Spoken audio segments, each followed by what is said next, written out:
میرے رسول پاک علیہ السلام کا دروازہ سب سے بڑا دروازہ ہے، حضور کا دروازہ سب سے بڑا دروازہ ہے، لیکن میرے دوستو یاد رکھنا، نبی پاک علیہ السلام نے بھی لوگوں کو جب رستہ دکھایا ہے تو رب کریم کا رستہ دکھایا ہے، اللہ کا رستہ دکھایا، اللہ کریم کا رستہ دکھایا، لوگوں رب کی طرف توجہ کرائی۔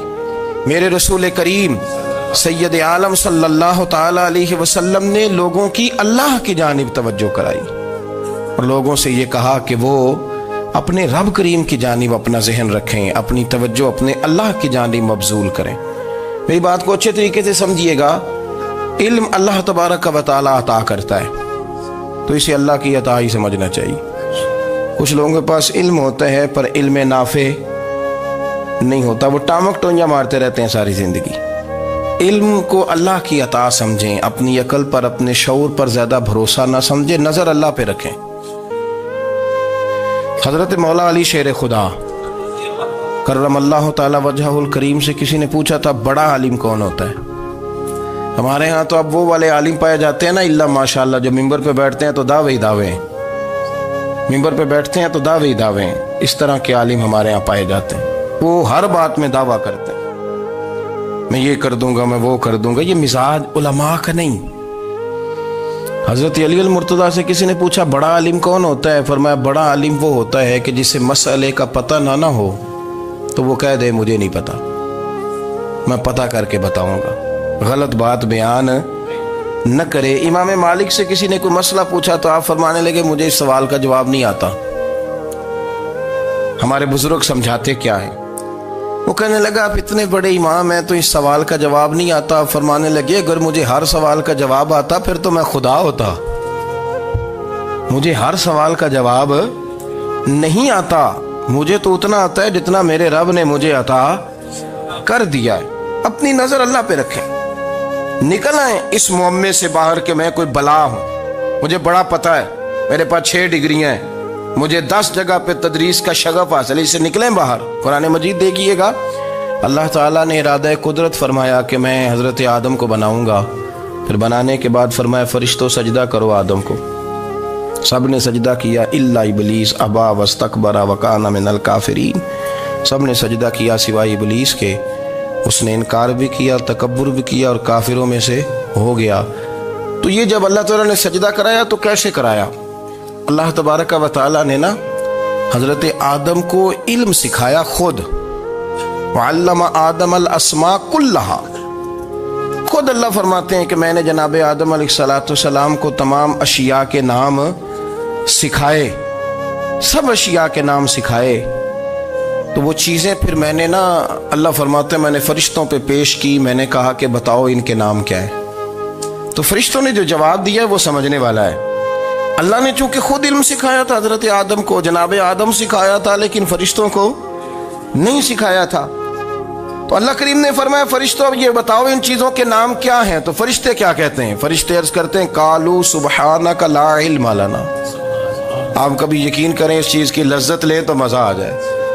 کہا قالوا سبحانک، کہنے لگے تو پاک ہے، قالوا سبحانک، کہنے لگے تو بھئی آدم علیہ السلام کو نام سکھا لیے، پھر فرشتوں کے سامنے وہ چیزیں پیش کر کے کہا ان چیزوں کے نام بتاؤ، تو فرشتے کیا کہتے ہیں؟ کہتے ہیں قالوا سبحانک، تو پاک ہے، لا علم لنا، ہمارے پاس کوئی علم نہیں، الا ما علمتنا، ہمیں تو اتنا پتہ ہے جتنا تو نے ہمیں سکھا دیا، ہمیں تو اتنا پتہ ہے جتنا تو نے ہمیں، لا علم لنا، ہمارے پاس کوئی علم نہیں ہے، اتنا ہی پتہ ہے جتنا تو نے ہمیں سکھا دیا ہے، اس سے زیادہ ہمارے پاس علم۔ اور یہ کیوں تو نے ہمیں جتنا سکھایا اتنا پتہ ہے؟ فرشتے یہ نہیں کہتے یا اللہ تو زیادہ سکھا، آدم کو دیا تو ہمیں بھی دے، یہ نہیں فرمایا، فرمایا انک انت العلیم الحکیم، اے اللہ تو علم والا بھی ہے اور حکمت والا بھی ہے، تجھے پتہ ہے کس کو کتنا دینا ہے، جتنا تو نے مناسب سمجھا جناب آدم کو دیا اور جتنا تو نے بہتر سمجھا وہ تو نے ہمیں عطا فرمایا۔ تو اگر آپ کے پاس علم ہے، کہیں نالج ہے، اس کو اللہ کی عطا سمجھے۔ ہمارے ہاں بہت سارے لوگ بن کے بیٹھ جاتے ہیں، میں اکثر کہتا ہوں کہ پھر وہ دعوے کرتے ہیں میرے علاقے والے جاہل ہیں، میرے شہر والے جاہل ہیں، میرے خاندان والے پڑھے نہیں، یہ آپ کا دعویٰ ہے، یہ آپ کو خراب کر دے گا۔ ہم نے بہت سارے ایسے لوگ دیکھے جو بہت بڑے عالم تھے، لیکن اللہ جب لینے پہ آیا تو عقل ہی لے گیا، شعور ہی چلا گیا، حافظے ختم ہو گئے۔ آپ دیکھتے ہیں بڑھاپے میں کچھ لوگ ایسے ہوتے ہیں کہ جن کو یہ بھی یاد نہیں رہتا کہ میرا نام کیا ہے، میں کہاں ہوں، مجھے کدھر جانا ہے۔ تو اس وقت سے اللہ کی پناہ مانگیں اور اپنی نظر اپنے رب کریم کی جانب رکھیں، اللہ کی جانب اپنی نظر کو مبذول رکھیں۔ دوسری بات، علم کے بعد ایک چیز آتی ہے جس کا نام ہے ہدایت، جس کا نام ہے تقوی، جس کا نام ہے پرہیزگاری، جس کا نام ہے عمل، عبادت، ریاضت۔ یہ بھی اسی وقت ہی نصیب ہوتی ہے جب میرا رب کریم نصیب فرما دیتا ہے۔ ہم نے نا نیکی کا اپنا اپنا سٹیٹس بنا لیا ہے، اپنا اپنا معیار بنا لیا ہے۔ کچھ لوگ کہتے ہیں کہ جناب مسجد میں سیمٹ کا توڑا دینے سے بہتر ہے کسی غریب کو آٹے کا تھیلا دے دو۔ اب اس نے اپنا مزاج بنا لیا نا نیکی کا، اس نے اپنا سٹیٹس بنا لیا۔ میرا یہ سوال ہے کہ نبی پاک صلی اللہ تعالیٰ علیہ وسلم جب مدینہ شریف آئے تھے تو حضور نے سب سے پہلے غریبوں میں آٹا تقسیم کیا تھا کہ سب سے پہلے مسجد بنائی تھی؟ کیا عجیب لوگوں کا رنگ ہے، اپنی مرضی کی ہدایت، اپنی مرضی کا تقوی، اپنی مرضی کا معیار۔ مسجد کوئی بڑا چھوٹا خطیب بھی میری طرح کا ہو نا تو وہ مسجد میں بیٹھ کے جب نبی پاک کی بات کرتا ہے تو کہتا ہے میرے رسول پاک غریبوں کا سہارا بن کے آئے۔ وہ غریبوں کی بات کرتا ہے، مسکینوں کی، لاچاروں کی، کمزوروں کی بات۔ تو مسجد ہی تو وہ ادارہ ہے جہاں سے غریبوں کی بات ہو رہی۔ تو اب لوگوں نے غریب کو اور مسجد کو لڑانا شروع کر دیا، اس کو لڑاؤ کہ مسجد میں پیسے دینے سے بہتر ہے آپ غریب کو آٹے کا تھیلا دے دیں۔ آپ یہ کیوں نہیں کہتے کہ مسجد میں بھی آپ توڑا دیں ایک سیمٹ کا اور ساتھ غریب کو بھی خدمت کریں؟ یہ کیوں نہیں تقویٰ؟ اپنی اپنی مرضی کا مزاج، اپنی اپنی۔ کچھ لوگ کہتے ہیں چھوڑو جی، ساری زندگی انسان نماز پڑھتا رہے اور پھر گالیاں بھی دیتا رہے، بندہ داڑھی بھی رکھ لے اور جھوٹ بولنا بھی نہ چھوڑے۔ تو یہ آپ نے اپنے پاس سے تقوی کا معیار بنایا۔ گالی دینے کا گناہ ہے اور داڑھی رکھنے کا ثواب ہے۔ تو اگر آپ داڑھی رکھے ہوئے ہیں اور آپ کوئی غلطی کر رہے ہیں تو اس سے آپ کی داڑھی کا ثواب ختم، اللہ کرے آپ کو سمجھ آئے میری بات۔ آپ کوئی غلطی کر رہے ہیں، داڑھی کا ثواب اس سے ختم، وہ اپنی جگہ پہ قائم ہے چیز۔ اپنی مرضی کا کیوں تقوی کا معیار بناتے ہیں؟ تقوی کا مزاج اپنی مرضی کا نہ بناؤ۔ اللہ کی بارگاہ سے دعا مانگو کہ یا اللہ ہمیں ہدایت کا نور عطا فرما، اللہ تو ہمیں رستہ دکھا، تو بتا کہ ہدایت کیا ہے۔ تو رب فرماتا ہے اللہ ولی الذین آمنوا، اللہ مومنوں کا مددگار ہے، یخرجہم من الظلمات الی النور، وہ انہیں اندھیروں سے نکالتا ہے اور نور کی طرف روشنی عطا فرماتا ہے۔ اندھیروں سے نور کی طرف اللہ لاتا ہے۔ اللہ ولی، اللہ مومنوں کا ولی ہے، وہ انہیں اندھیروں سے نور کی طرف نکالتا ہے۔ ہدایت ہمیشہ اللہ کی طرف سے سمجھے۔ جب وہ نماز کی توفیق دیتا ہے تو اپنے فضل سے دیتا ہے، جب وہ ذکر کی توفیق دیتا ہے تو اپنے فضل سے۔ ہم سمجھتے ہو جی فلانا نہیں پڑھ رہا بڑا بیوقوف ہے، فلانا نہیں پڑھ رہا، تو تم کیا اپنی عقل کے زور پہ پڑھ رہا ہے؟ میں جی اللہ کے فضل سے 2 سپارے پڑھتا ہوں، تو کس پہ احسان کرتے تو 2 سپارے پڑھ کے رویا کر کہ اگر مالک تو بڑا قریب نہیں۔ بڑے لوگ ہیں جن کو پورا قرآن حفظ ہے پر انہیں پڑھنے کی توفیق نہیں، تو انہیں فضل کیا اور مجھے توفیق دے دی ہے پڑھنے۔ رویا کر، پڑھ کے رویا کر، راتی ساری کر کر زاری، وہ نیند اکھاں تھی توندے تے فجرے اوہی گناہگار کہاون سب تو نیوے ہوندے۔ مہربانی کریں، ڈریں، نیکی کریں تو پھر ڈریں، پھر احساس پیدا کریں، پھر اپنے اندر وہ کمزوری لائیں کہ توبہ توبہ مجھے تو پتہ ہی نہیں، تو جانتا ہی نہیں۔ حضرت سیدنا امام اعظم ابو حنیفہ رحمۃ اللہ تعالی علیہ کے ساتھ ایک شخص کہتا میں نے نماز پڑھی تو عشاء کی نماز تھی۔ یہ جو لوگ بڑے ہوتے ہیں نا، جن کے پیار کرنے والے بڑے ہوتے ہیں، ان کے گرد خوف بھی بڑا ہی ہوتا ہے، انہیں بڑا ڈر لگتا ہے، بڑی بعض اوقات آزمائش ہوتی ہے ان کی۔ عشاء کی نماز کہتے پڑھی تو امام صاحب نے نا عشاء کی نماز میں تلاوت کی آیتیں فَمَن يَعْمَلْ مِثْقَالَ ذَرَّةٍ خَيْرًا يَرَهُ وَمَن يَعْمَلْ مِثْقَالَ ذَرَّةٍ شَرًّا يَرَهُ، فرمایا جو ذرہ برابر خیر کرے گا وہ بھی قیامت میں دیکھے گا، اور جو ذرہ برابر شر کرے گا وہ بھی قیامت میں اس شر کو دیکھے گا اس کے سامنے آئے گا. تو وہ شخص کہتا ہے کہ سارے لوگ نماز پڑھ کے چلے گئے تو امام صاحب رحمۃ اللہ علیہ نے اپنی داڑھی پکڑی رو رہے ہیں. کہتے ہیں وہ ذرہ برابر نیکی کا بدلہ دینے والے، وہ ذرہ برابر شر پہ سزا دینے والے میری سفید داڑھی کو دیکھ. مالک میرے ذرے ذرے سامنے نہ لانا، لوگ تو میری بڑی قدر کرتے ہیں دنیا، میں تو بڑا پہچانا جاتا ہوں، لوگ تو میری راہوں میں پھول لیے کھڑے ہوتے ہیں، مجھے بڑا نوازتے ہیں. قیامت میں رسوا نہ کر دینا، میرے لیے مشکل ہو جائے گی. وہ کہتے ہیں میں نے امام صاحب کا درد دیکھا، مجھے کوئی کام تھا تو میں چلا گیا. میں نے کہا کہ وہ اس وقت اللہ کے حضور حاضر ہیں تو میں دوبارہ آؤں گا. کہتے ہیں میں تہجد کا وقت آیا تو امام صاحب وہیں بیٹھے تھے اور ان کی داڑھی آنسوؤں سے بھری ہوئی تھی اور زور سے داڑھی پکڑی ہوئی. کہنے لگے مالک رسوا نہ کر دینا، قیامت میں رسوا نہ کر دینا. یار جو ہدایت یافتہ لوگ تھے وہ تو ڈرے ہوئے تھے، وہ تو سہمے ہوئے تھے، وہ تو کہتے تھے یہ اس کا فضل نہیں، اس نے بلا لیا، یہ اس کا کرم نہیں. حضرت باعزید بستامی کسی کافر کو دیکھتے تو رو پڑتے، کہتے مالک تو کتنا قریب ہے، یہ بے ایمان رہ گیا، تو نے اپنے فضل سے مجھے اپنے نبی کا غلام بنا لیا. وہ رو پڑتے. یہاں تو لوگوں کا دعویٰ ہی بڑا ہے. نمازی اللہ خیر فرمائے وہ تو دوسروں کو گھورتا ہے، وہ کہتا ہے جنت کا میں مالک ہوں، کنجیاں میرے پاس ہیں، میں کسی اور کو گھسنے نہیں دوں گا. اور اگر 2-3 حج کر لے تو پھر تو وہ کہتا ہے کہ اب میرے سے پوچھ کے لوگ جنت میں جائیں گے معاذ اللہ. اور اگر وہ 2 4 5 7 دفعہ کوئی نفل پڑھ لے تو پھر وہ کہتا ہے چھوڑیں جی سارے لوگ بے عمل ہیں، میں اکیلا نیک ہوں. نہ ایسا کریں، اپنی توجہ اپنے رب پہ رکھیں، اپنی توجہ اپنے معین الملت والدین، عطائے رسول، ہند الولی، غریب نواز، خواجہ معین الدین چشتی، حضرت خواجہ اجمیر، شاہ اجمیر، والی ہندوستان. آخری عمر میں نا سارا دن روتے گزر جاتا، ساری رات روتے گزر جاتے، ذرا سی کوئی بات کرتا تو رو پڑتے، آنکھیں آنسوں سے بھری رہتی. کئی دفعہ اپنے بھی پریشان ہو جاتے ہیں نا کہ یار تو ایک بات کی جان ہی نہیں چھوڑ رہا. تو خواجہ قطب الدین صاحب بختیار کاکی سے لوگوں نے کہا کہ آپ مرشد سے بات کریں، اتنا بھی تو نہیں نہ رونا چاہیے، ہر وقت اس کے آنسو کی کریے. عاشق دا کام ہی رونا تونا تے بنا رویوں نہیں منظوری. یہ عاشق سدا ہی روندا رہندا ہے، پاویں وصل ہوئے تے پاویں دوری. ہر وقت رونے کا کیا مطلب ہے؟ تو خواجہ قطب صاحب کہتے ہیں میں قریب گیا تو میں نے پیر دبائے، میں نے کہا سونیا لوگ تو کچھ بھی نہیں کرتے، تو نے تو کمال کر دیا، 90 لاکھ آدمی مسلمان کر دیا، دنیا کچھ نہیں کرتی، تو نے 50 سال ساری رات مصلے پہ بیٹھ کے رب راضی کیا.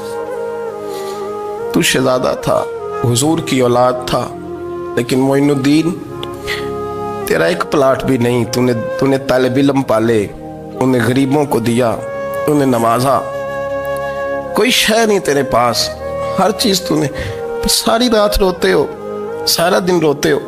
تو خواجہ قطب الدین صاحب کہتے ہیں میں نے جب عرض کیا تو خواجہ صاحب مجھے گلے لگا لیا، چیخ مار کے روئے، کہنے لے قطب الدین پتر داڑھی سفید ہو گئی، جانے کا وقت آ گیا، جو تو نے نیکیاں گنوائی ہیں وہ ہیں صحیح میرے پاس، پر یار کی بارگاہ میں پیش کرنے کے قابل ایک بھی